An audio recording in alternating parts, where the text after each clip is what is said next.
वो घड़ी आ ही गई पुत्र, जिसकी तुम बड़ी उत्सुकता से प्रतीक्षा कर रहे थे। मेरे भी जीवन की अनमोल घड़ी, तुम्हारे जीवन की अद्भुत घड़ी पुत्र। जो भी इस चमत्कार को देखेगा भूल नहीं पाएगा, और जो भी इस चमत्कार की चर्चा सुनेगा सिहर उठेगा। रहते महाप्रलय तक आज की इस प्रदर्शनी की चर्चा रहेगी। चलो पुत्र।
हे देवर्षि, पुत्र प्रहलाद अग्नि में प्रवेश करने जा रहा है।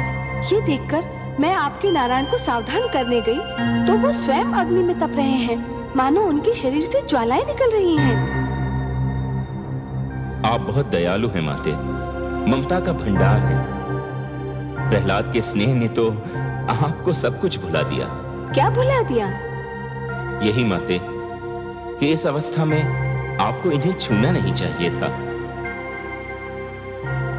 आपको तो याद ही होगा माते, इसी प्रकार इसी अवस्था में एक बार कयाधु ने पुत्र प्रहलाद को छू लिया था। उसके तो हाथ भी जल गए थे।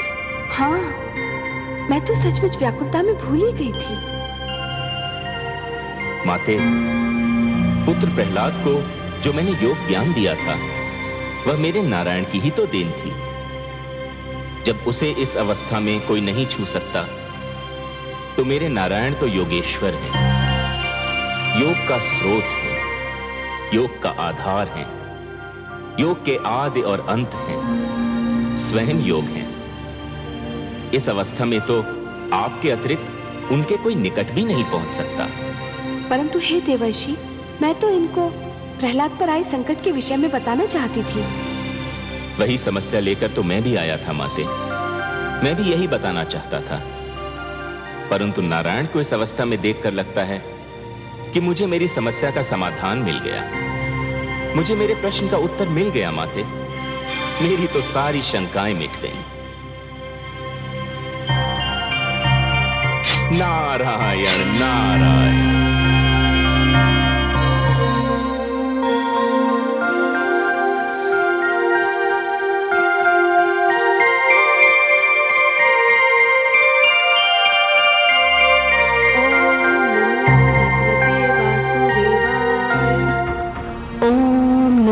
भगवते वासुदेवाय।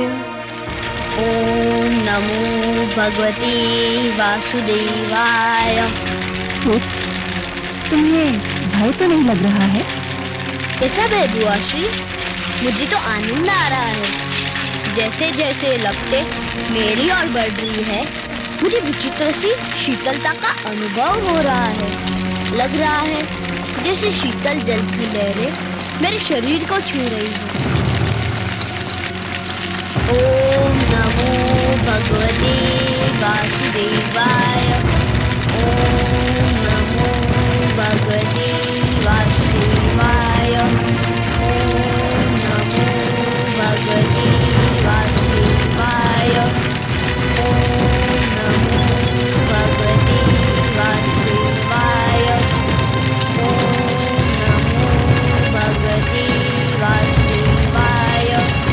ओम नमो भगवते वासुदेवाय।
तुम्हें तो अग्निदेव ने वरदान दिया था, ये कैसे हो गया?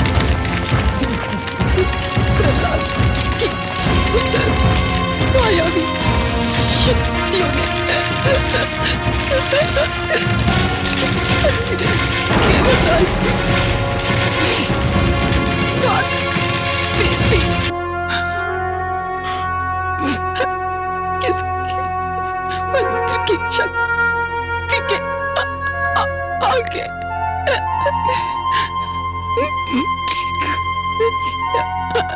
वरदान की शक्ति क्षीण हो गई।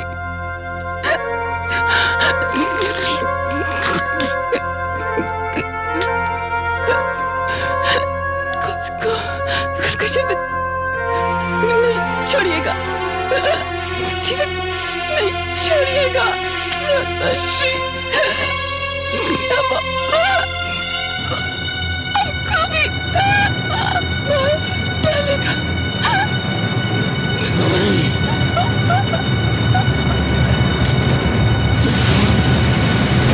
चिंगिका! नहीं!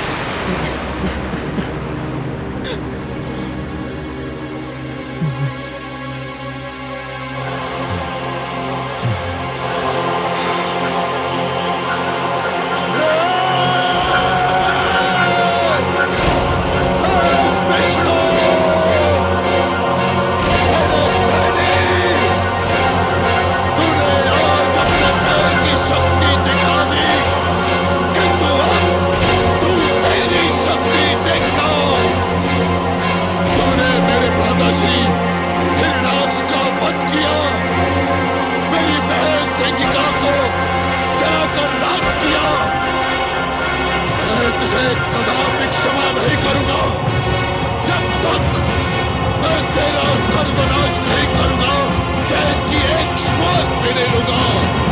अब तू मेरे क्रोध के प्रकोप से बच नहीं सकता।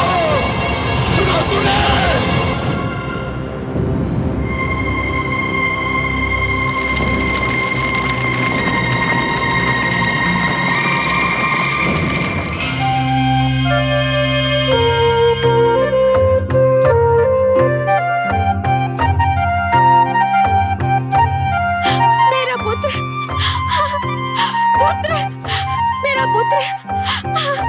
मेरे लाल, मेरा पुत्र। दुर्त, हत्यारे! तेरे विष्णु ने मेरे भ्राता श्री हिरण्याक्ष की हत्या की थी और तूने मेरी बहन सिंगिका की हत्या की। अब चाहे कुछ भी हो जाए, मैं तुझे जीवित नहीं छोड़ूंगा। चल! स्वामी, मेरे पुत्र को छोड़ दीजिए। स्वामी,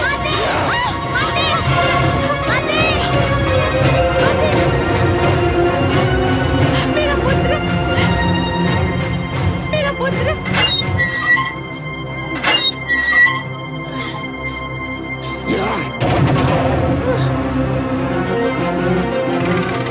सेनापति, यदि इसे किसी ने भी भोजन अथवा जल दिया तो उसका वध कर दिया जाएगा। इसे कुछ नहीं मिलना चाहिए। सूर्य की किरण तक इसके समीप नहीं पहुंचनी चाहिए। ये अंधकार में ही जिएगा और अंधकार में ही अपना सिर पटक पटक कर अपने प्राण त्याग देगा।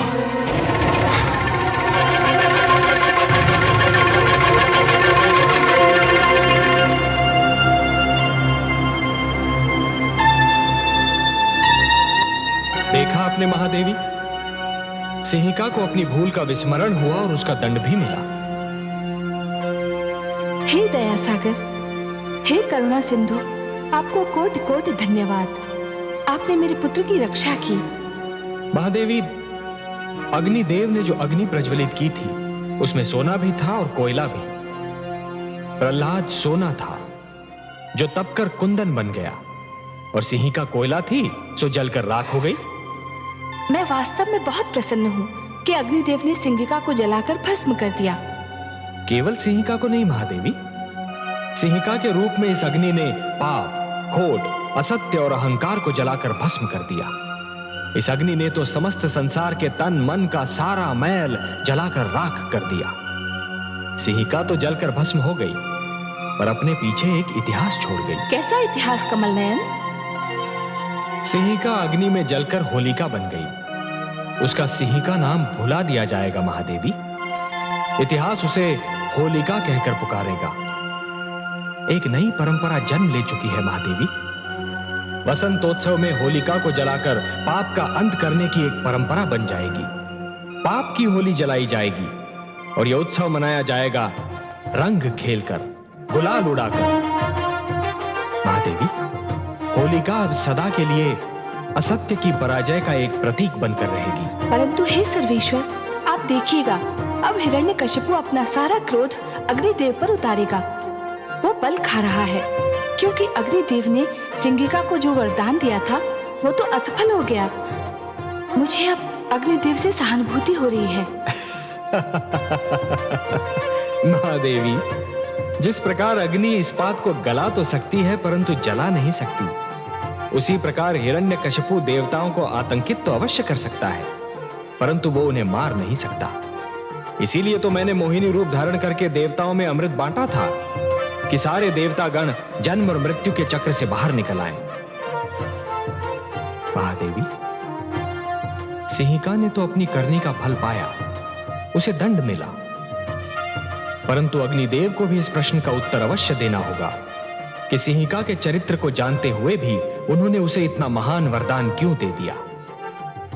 और अग्निदेव का वही उत्तर मनुष्य को कर्म का सही मार्ग दिखाएगा। महादेवी, आज फिर मुझे इंद्रलोक में आना पड़ा,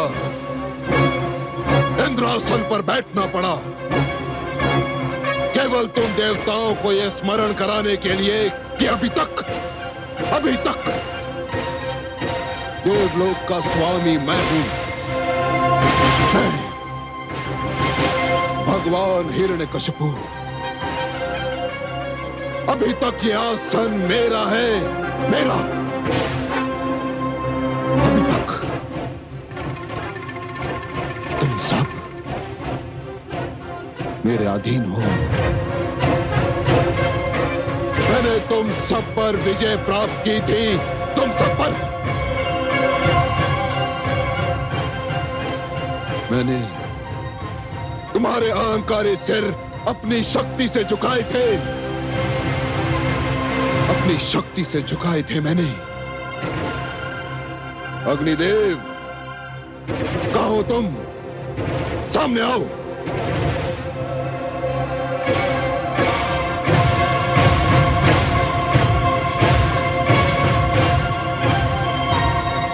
तुम स्वयं को देवता कहते हो, स्वयं को श्रेष्ठ समझते हो।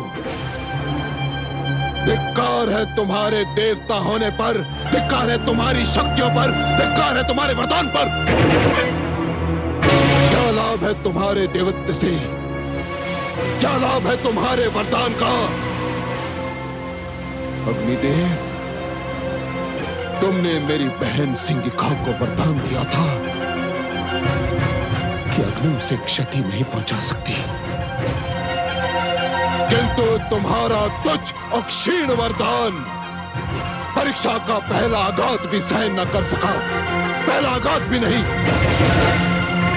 और मेरी बहन जलकर भस्म हो गई, केवल तुम्हारे कारण अग्निदेव, केवल तुम्हारे कारण। मेरी बहन ने तुम्हारी उपासना की थी, तो तुमने यह फल दिया उसका। अग्निदेव, यह फल दिया। हे असुरराज, मैंने वरदान देते समय सिंहिका को चेतावनी दी थी। कैसे चेतावनी? मैंने उसे सावधान कर दिया था, इस वरदान का दुरुपयोग ना किया जाए, नहीं तो यह अपना प्रभाव खो बैठेगा। मैंने सिंहिका की तपस्या से प्रसन्न होकर उसे यह वरदान आत्म सुरक्षा के लिए कवच के रूप में दिया था। इसे शस्त्र के रूप में किसी का वध करने के लिए नहीं। सिंहिका ने इसे अपने कवच के स्थान पर प्रहलाद की हत्या करने वाला शस्त्र बना लिया और वह प्रभावहीन हो गया।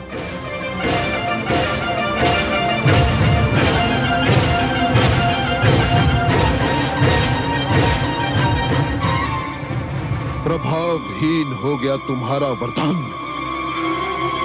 हाँ सुराज, वरदान किसी के लिए अपने सुख का कारण होना चाहिए, किसी और के दुख का कारण नहीं।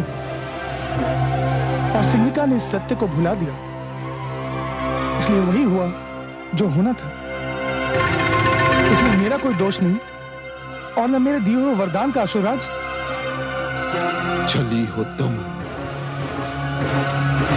कपटी हो तुम समस्त देवता, और सबसे बड़ा कपटी है तुम्हारा वो विष्णु।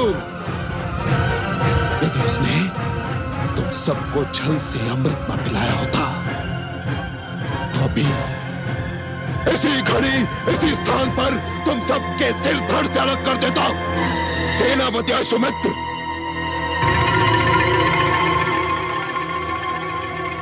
आज्ञा भगवान। ले जाओ इन समस्त देवताओं को और डाल दो इन्हें कारागार में, जहां ये भी प्रहलाद की भांति अन्न और जल के लिए तरसते रहे, आजीवन सड़ते रहे। ले जाओ। आपकी आज्ञा का पालन होगा। सैनिकों, ले चलो इन देवताओं को। ठहरो, ऐसे नहीं, वैसे ले जाओ जिसके ये देवता योग्य हैं। भेड़ बकरियों की भांति हाँकते हुए ले जाओ इन्हें। चलो। हाँ, चलो।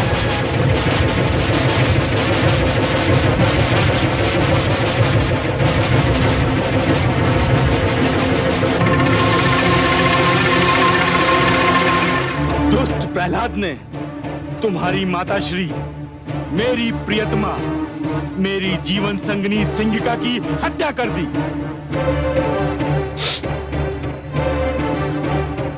मेरा मन ये मानने को तैयार नहीं पिताश्री। क्यों? क्या तुमने अपनी आंखों से उन्हें विवशता से तड़प तड़प कर जलते और मरते नहीं देखा? देखा था पिताश्री, देखा था,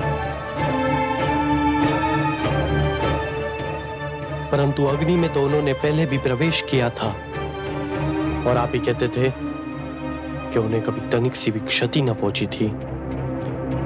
फिर इस बार अग्निदेव का दिया हुआ वरदान असफल क्यों हो गया पिताश्री? इसलिए कि इस बार वो अकेली नहीं थी, प्रहलाद भी था उसके साथ। प्रहलाद के पास मायावी शक्तियां हैं। वो सिंहिका का वध करना चाहता था। उसने अपनी मायावी शक्तियों से उसका वध कर दिया। वो हत्यारा हमारे समस्त कुल का बैरी है। यदि ऐसा होता पिताश्री, तो वो मेरा जीवन क्यों बचाता? मुझे तो नाग ने डस लिया था। उस समय तो प्रहलाद मेरे निकट भी नहीं था। वो हमारे कुल का बैरी होता पिताश्री, तो मेरे मृत शरीर के पास आता ही क्यों? परंतु वह आया। उसने अपने विष्णु से मेरे जीवन की भिक्षा मांगी और मैं फिर से जीवित हो गया पिताश्री, फिर से जीवित हो गया। उसने तुम्हें सम्मोहित कर दिया है। तुम्हारे मस्तिष्क पर उसने नियंत्रण पा लिया है। तुम वही सोचोगे जो वो चाहता है कि तुम सोचो, तुम वही करोगे जो वो चाहता है कि तुम करो। ये भी उसकी मायावी शक्ति का प्रभाव है। परंतु अपनी प्रियतमा, अपनी पत्नी सिंहिका की सौगंध, तुम्हारी तर्क संगत बातें भी मुझे उससे सिंहिका के वध का प्रतिशोध लेने से नहीं रोक सकती। मैं अपनी मायावी शक्ति से उसकी मायावी शक्ति को चकनाचूर कर दूंगा। वो मूर्ख नहीं जानता कि कामरूप नरेश विप्रचिति कौन है, क्या है।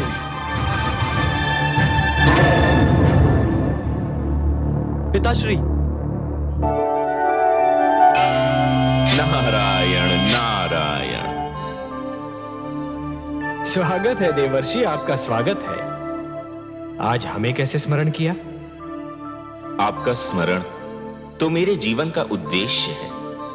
मेरे जीवन का सर्वस्व है। मेरा जीवन ही है लक्ष्मी नारायण। मेरा और कार्य ही क्या है? आपका स्मरण करना और आपकी चर्चा।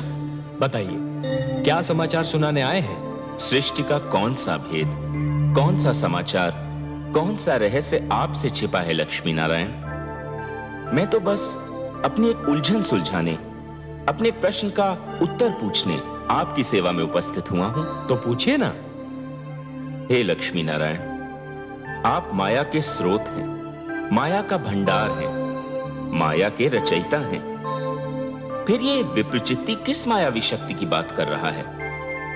क्या उसने कोई नई मायावी शक्ति का आविष्कार कर लिया है? नहीं देवर्षि, विप्रचित्ती कोई योगी नहीं है जो किसी शक्ति का आविष्कार कर लेगा। वो तो केवल एक भिक्षुक है, एक याचक है। उसके पास जो भी शक्ति है वो मांगी हुई है, चुराई हुई है। हे देवर्षि, जिस प्रकार यदि कोई व्यक्ति उधार लिए हुए धन को यदि अपनी संपत्ति मानेगा तो बहुत शीघ्र कंगाल हो जाएगा, उसी प्रकार यदि कोई व्यक्ति मांगी हुई शक्ति को अपनी शक्ति समझने लगेगा तो अतिशीघ्र शक्तिहीन हो जाएगा। कर लेने दीजिए उसे परीक्षा इस शक्ति की, क्षण भर आनंद उठा लेने दीजिए उसे इस शक्ति का। वो बेचारा क्या जाने कि जहां से उसे ये एक शक्ति मिली है वहां तो महान शक्तियों का भंडार है। देवर्षि, मैं विप्रचित्ती के इस क्षणिक आनंद को भंग नहीं करना चाहता। देखिए तो सही, वो मूर्ख कितना प्रसन्न हो रहा है।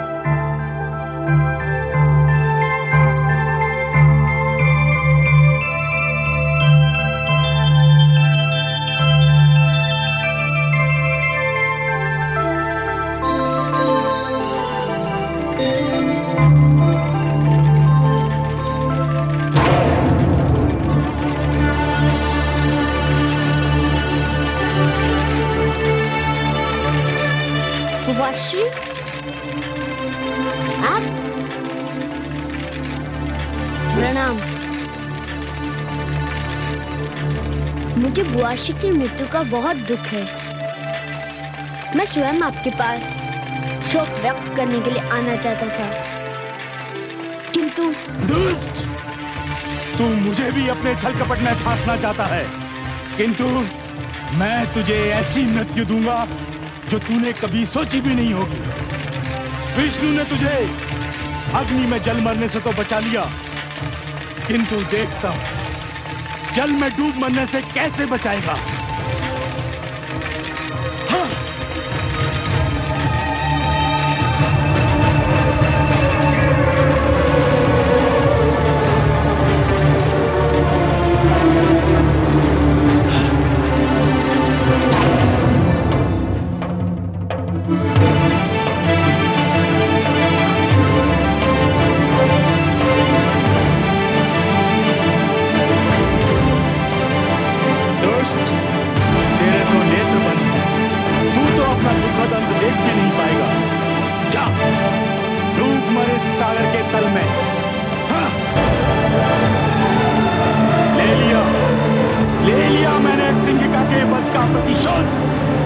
ये घूर अब सागर के तल से कभी ऊपर नहीं आ सकेगा।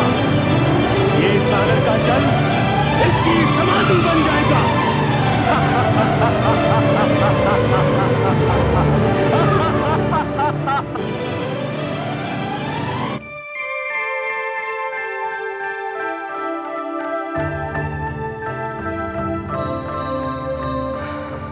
क्या हुआ कमल नयन? आपका पुत्र प्रहलाद ननिहाल की यात्रा पर निकला है महादेवी।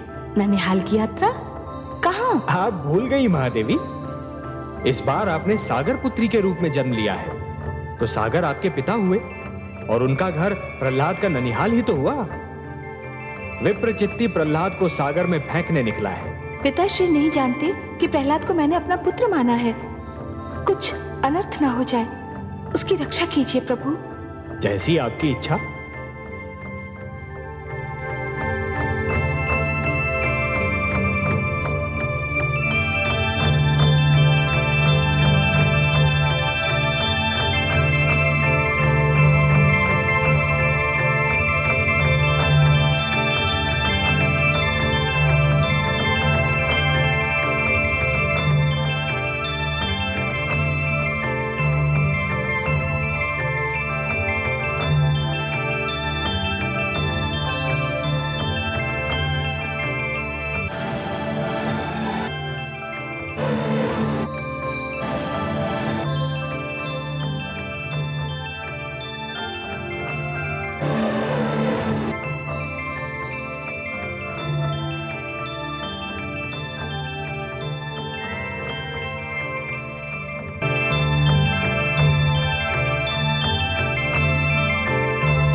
ये सुंदर बालक?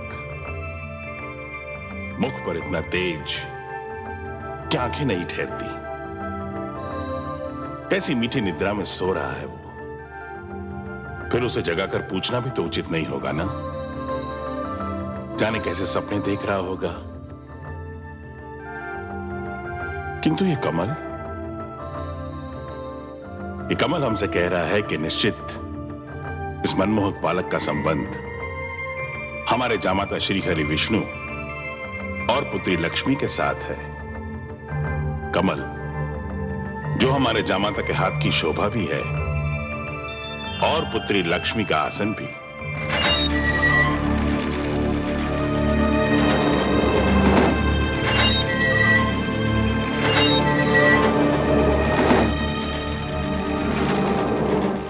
राजकुमार, प्रहरियो, शीघ्र इधर आओ।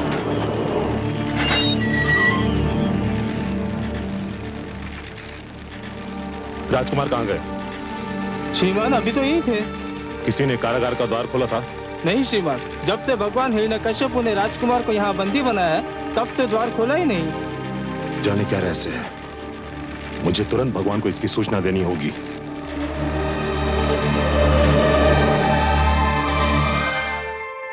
हे जनार्दन, इस समय आपका कमल कहाँ है? महादेवी, आपने अपने पुत्र प्रहलाद की रक्षा किए जाने की इच्छा प्रकट की थी ना? मैंने अपने कमल को उसकी शैया बना दिया। आपका पुत्र चैन से सो रहा है। मेरा पुत्र सकुशल तो है ना? महादेवी, जो सकुशल नहीं होते वो इतनी गहरी और मीठी नींद कहां सो पाते हैं? ऐसी निश्चिंत निद्रा तो केवल उन्हीं के भाग्य में होती है जो स्वयं को पूर्ण रूप से ईश्वर को समर्पित करते हैं। आप घबराइए नहीं, आपका पुत्र सकुशल है। विश्वेश्वर सत्य कह रहे हैं पुत्री। प्रणाम पिताश्री। प्रणाम हे सागर देवता। प्रणाम। मैं आपका स्वागत करता हूँ। कमल को शैया बना देखकर ही मुझे अनुमान हो गया था कि उस पर सोए हुए बालक का संबंध अवश्य मेरे जामाता और पुत्री से होगा। बहुत गहरा संबंध है पिताश्री। प्रहलाद इनका भक्त है और मैंने उसे अपना पुत्र मान लिया है। तभी तो मैं सोच रहा था कि इतनी छोटी सी आयु में उसके मुख पर इतना तेज, इतना प्रताप कहां से आया। अब ज्ञात हुआ कि ये उसकी भक्ति भावना और तुम्हारे प्रेम का चमत्कार है। वो इस समय कहाँ है पिताश्री? अपने ननिहाल में है। नानी नाना के पास आया है। समस्त सागर संसार उसके अतिथि सत्कार में जुटा हुआ है।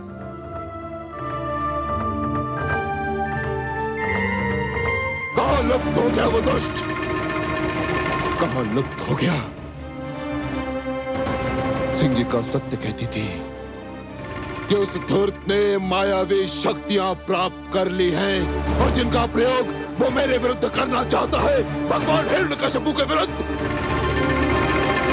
जाओ, ढूंढो उसे, हर ओर ढूंढो, हर स्थान पर ढूंढो, और यदि वो मिल जाए तो उसे पकड़कर, जकड़कर, घसीटकर मेरे पास लाओ। नहीं तो ये जान लो कि यदि असफल हुए तो निर्जीव हो जाओगे। जाओ, ढूंढो उसे। नहीं सर्वशक्तिमान, ये बेचारे अब प्रहलाद को नहीं ढूंढ पाएंगे। क्यों नहीं ढूंढ पाएंगे? क्योंकि मैंने उसे सागर के गर्भ में फेंक दिया है और अब तक वो वहां से वो भूखी मछलियों के पेट में पहुंच चुका होगा। अर्थात कि तुम उसे कारागार से निकाल ले गए थे? हाँ, मैं ले गया था।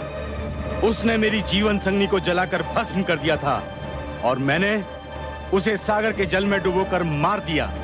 हत्यारे, दुष्ट, तेरे हाथ मेरे पुत्र के रक्त से रंगे हुए हैं।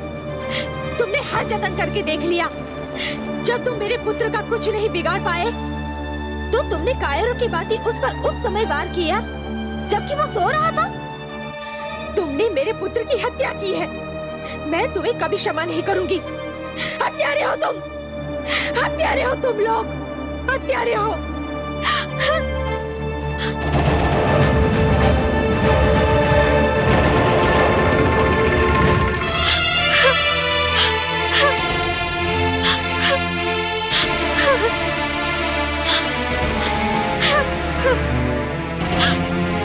हे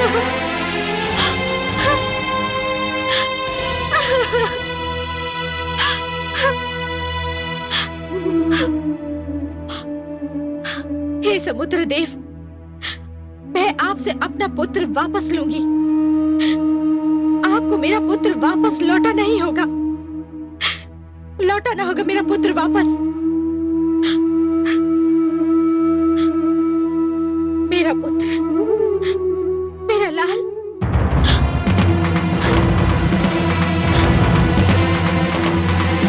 मेरा पुत्र, मेरा लाल।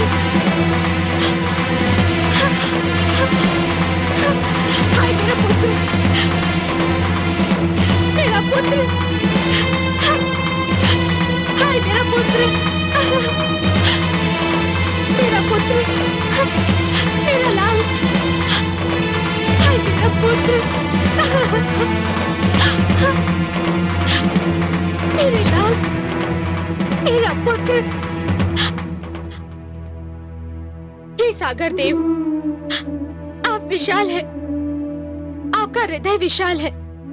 संसार कहता है कि आप इतने उदार हैं कि आपको कुछ भी भेंट किया जाए तो आप उसका स्वीकार करके उसे लौटा देते हैं। हे सागर देव, दानवराज कामरूप नरेश विप्रचित्ती ने मेरे पुत्र प्रहलाद को बलि के रूप में आपकी गोद में फेंक दिया है। एक दुखियारी माँ की पुकार सुन लीजिए सागर देव। मेरे पुत्र प्रहलाद को आपकी गोद से निकालकर मेरी गोद में डाल दीजिए। एक माँ की गोद सुनी है सागर देव। एक माँ अपने पुत्र के जीवन की भीख मांग रही है। हे सागर देव, मुझे मेरा पुत्र लौटा दीजिए, मुझे मेरा पुत्र लौटा दीजिए, मुझे मेरा पुत्र लौटा दीजिए।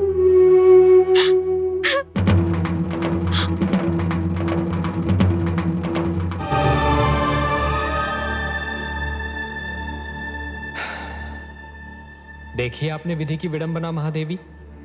पुत्र अपने ननिहाल में चैन की नींद सो रहा है और अनजान माता समुद्र की लहरों से उलझ रही है। ममता इसी का तो नाम है कमल नयन। पुत्र भले कितना ही सुखी हो, परंतु यदि माता की आंखों से ओझल हो तो माँ को पल भर भी चैन नहीं पड़ता। वो तो पुत्र का मुख देखकर ही जीती है।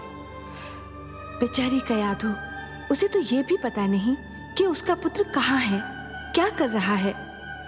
मुझे तो भय है कि कयाधु कहीं पुत्र वियोग में पागल होकर डूबकर अपने प्राण न दे दे। हाँ महादेवी, वो तो सागर में आगे आगे बढ़ती जा रही है। आपको उसके प्राणों की रक्षा करनी होगी कमल नयन। महादेवी, सागर तो आपका मायका है, मेरी तो ससुराल है, और ससुराल में अपने अधिकारों और शक्तियों का प्रयोग मुझे अच्छा नहीं लगता देवी। देखिए, पिता के घर पर तो पुत्री का अधिकार होता है, इसलिए वहां हस्तक्षेप का कष्ट तो आप ही को करना होगा देवी। आपकी यही इच्छा है तो जाती हूँ मैं। कयाधु को यूं डूबकर मरने नहीं दूंगी मैं, वो भी वहां सागर में जो मेरा मायका है।